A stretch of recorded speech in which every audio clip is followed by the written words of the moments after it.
Hello friend, welcome to my YouTube channel Spandan pathology. I am doctor Nirmal. फिर से आ गया हूँ आप लोगों के सामने एक नए टॉपिक पर डिस्कस करने के लिए। जिस टॉपिक पर डिस्कस करूंगा उस टॉपिक का नाम है diet for healthy intestine. Mean जो हमारा आंत होती है इंटेस्टाइन, या छोटी स्मॉल इंटेस्टाइन हो या फिर लार्ज इंटेस्टाइन हो, उसके ऊपर हम लोग डिस्कस करेंगे कि अगर इंटेस्टिनल डिजीज है, इंटेस्टिनल बीमारी है, मतलब छोटी आंत या बड़ी आंत का अगर कोई बीमारी है, तो पेशेंट का बार बार क्यूरी आता है कि हमें क्या खाना चाहिए, क्या नहीं खाना चाहिए। तो आज हम लोग मेनली डाइट के ऊपर डिस्कस करेंगे कि पेशेंट को क्या क्या खाना चाहिए।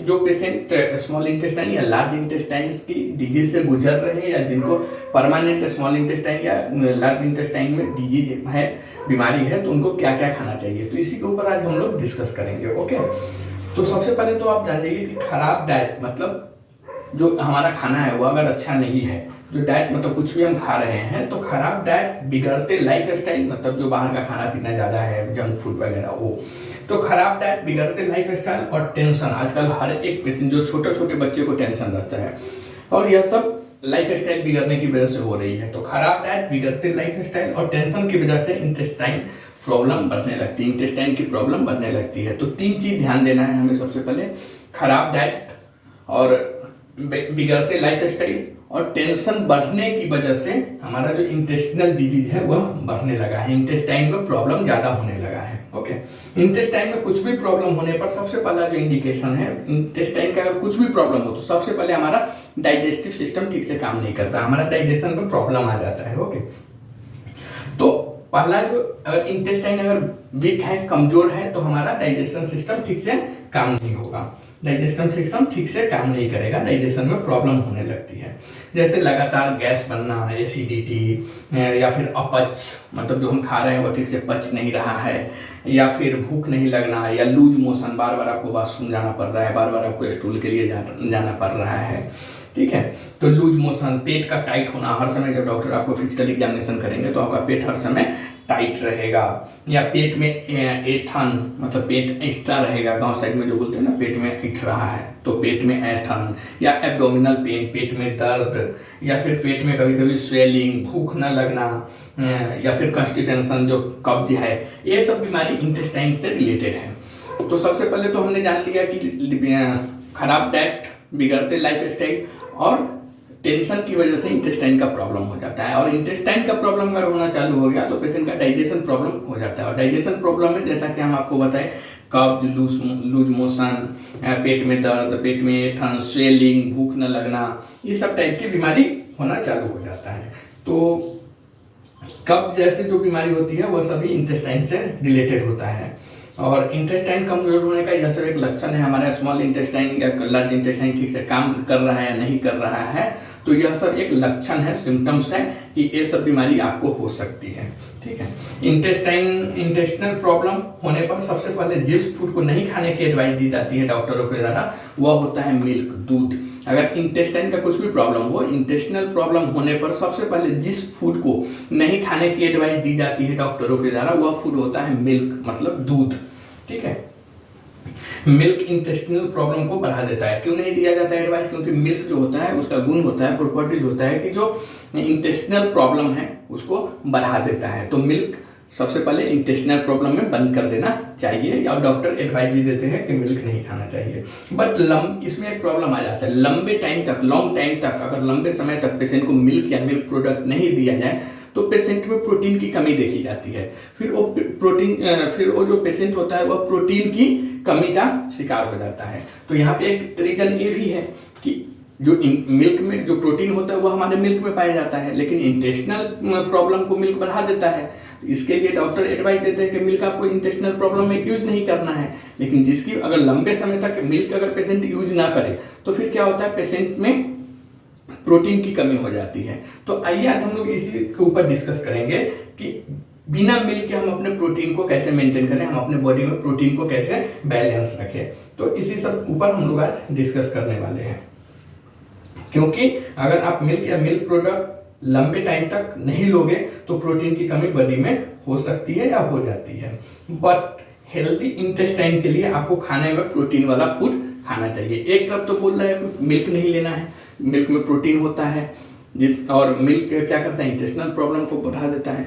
बट एक तरफ ये भी है कि जो प्रोटीन होता है वह हमारे पेट या फिर हमारे इंटेस्टाइन के लिए काफ़ी अच्छा माना जाता है। जो प्रोटीन फूड होता है उसको काफ़ी अच्छा माना जाता है हमारे इंटेस्टाइन के लिए और स्टमक के लिए, एब्डोमेन के लिए। ओके, आप जो खाना खा रहे हैं उसमें प्रोटीन रिच फूड होना चाहिए। किसके लिए? तो स्मॉल इंटेस्टाइन या लार्ज इंटेस्टाइन या फिर पेट के लिए भी हमें प्रोटीन फूड खाना चाहिए, प्रोटीन रिच फूड खाना चाहिए, क्योंकि प्रोटीन आपके स्टमक और इंटेस्टाइन दोनों के लिए बहुत जरूरी है। ठीक है, तो आइए हम देखते हैं कि प्रोटीन की कमी को कैसे पूरा करते हैं। सबसे पहले तो मिल्क होता है, लेकिन मिल्क को तो डॉक्टर ने एडवाइज करके बंद कर दिया है, तो उसी को हम देखते हैं कि मिल्क की जगह हम कैसे पूरा कर सकते हैं। तो सबसे पहले आता है बारी दही की। दही, कर्ड, कर्ड मतलब दही।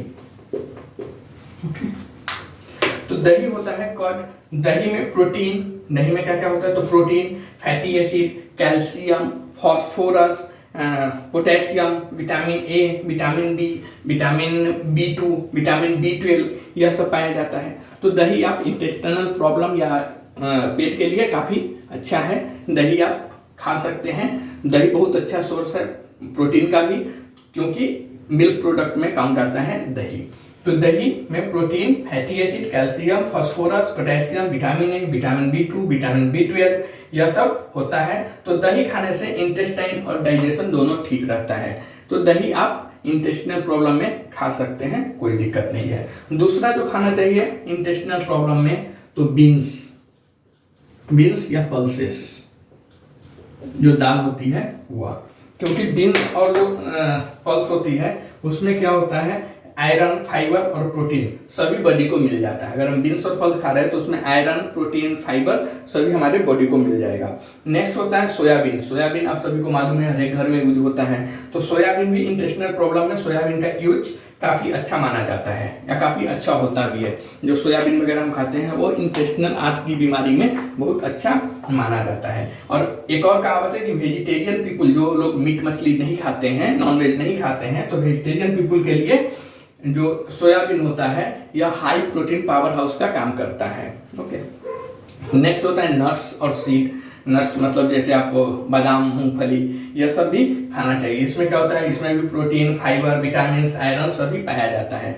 तो इस सब टाइप की आप डाइट खा सकते हैं। नेक्स्ट आप फिश, जो मछली होती है, तो फिश में भी प्रोटीन का अच्छा सोर्स देखा गया है। फिश भी प्रोटीन का अच्छा सोर्स में काउंट होता है। और इसमें एक अच्छी बात क्या है कि इसमें ओमेगा 3 फैटी एसिड करके आता है, वह भी पाया जाता है। इससे क्या होता है? ओमेगा 3 फैटी एसिड जो होता है वह क्या करता है? जॉइंट्स पेन, जैसे आपका जोड़ों में दर्द वगैरह है या स्वेलिंग है या फिर बॉडी में पेन है, तो इसको भी कम करता है। तो फिश भी आपको खाना चाहिए। इंटेस्टिनल प्रॉब्लम में फिश खाने से कुछ प्रॉब्लम नहीं है, बट ध्यान रखना है कि हम जो कुछ भी खा रहे हैं उसमें ज़्यादा तेल, मिर्ची, मसाला यह सब नहीं होना चाहिए।